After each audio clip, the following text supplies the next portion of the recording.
Hello and welcome to our presentation for the final project of the IS7012 course. Our team members are Zhu Wen and myself Umesh Singh. For this project we have created a web application using Microsoft ASP.NET using Visual Studio Community Edition 2019. In this HTML view of this application we are looking at the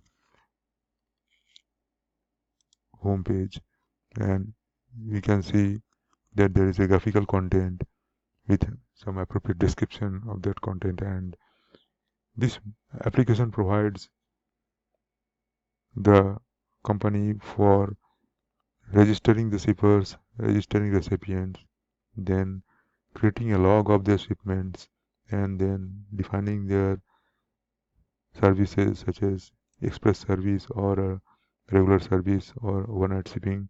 And they can look at the sender profiles and also the shipment profiles.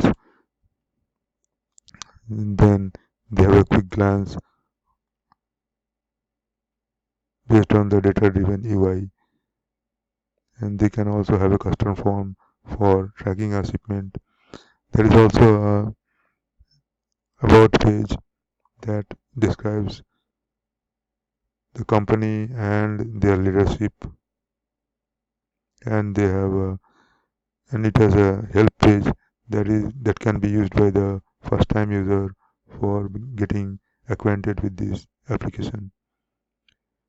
Now coming back to the admin page, you can see that their UI for the domain model or the three domain models used for creating this application, such as the shippers, the recipients, and the shipments. And there are also custom form for updating the date received by the recipient if needed. And it has also a direct link to the um, custom form such as track shipment and adding a sender.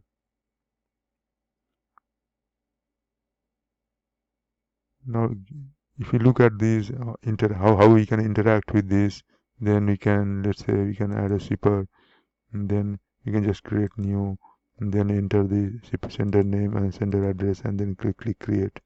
Similarly, we can add a recipient, we can create new, add a recipient name, recipient phone number, recipient address, and if you know that the recipient has been received, then we can add a date received, and then we can create a shipment.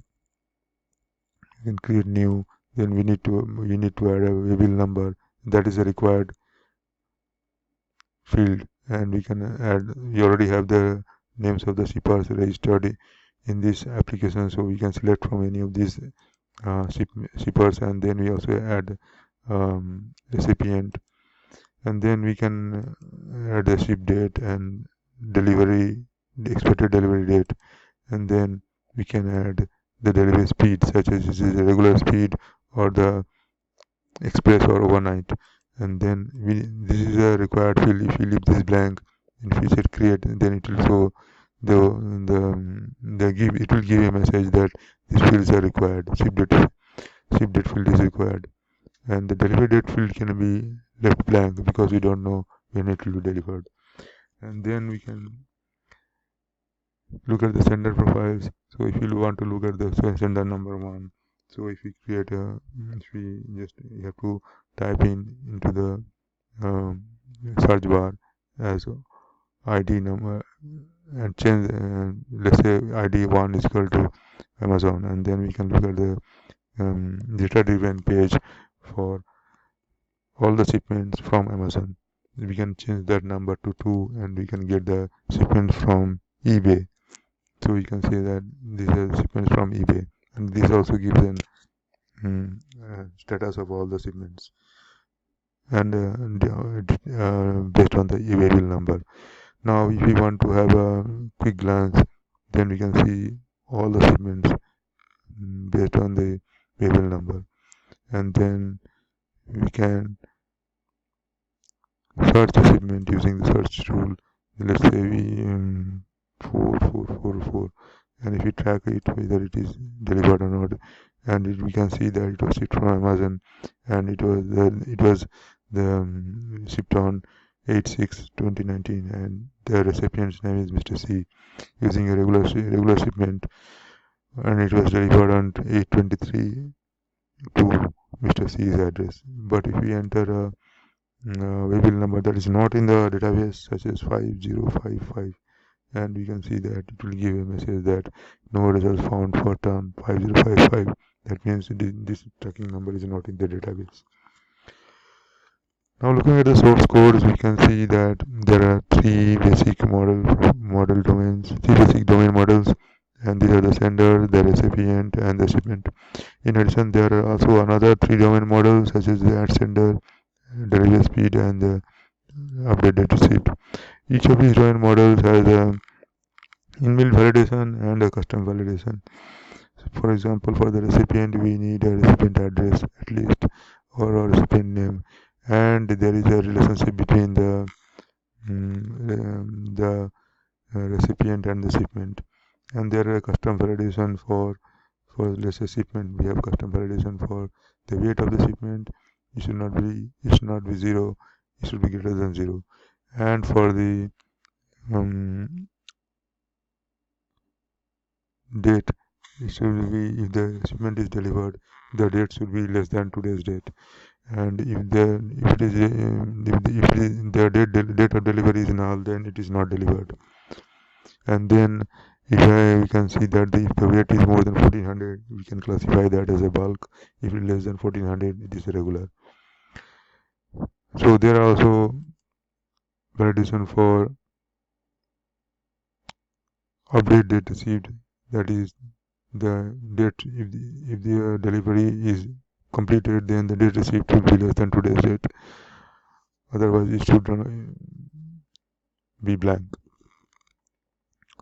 Now coming to the read-only properties, we have read-only properties for the admin page.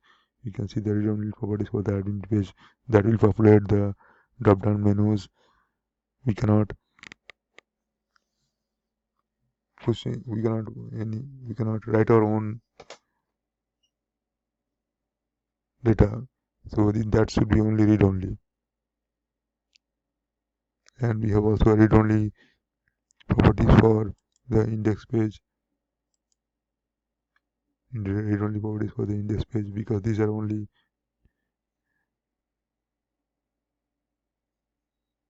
this will only give a count of all the shipments based on the sender and recipients. We cannot enter anything into these pages. And we also have a read-only properties for the shipment profile and search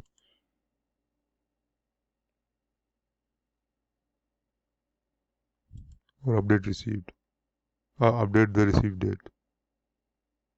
Read only. Now the source codes for this application has been uploaded at my GitHub page.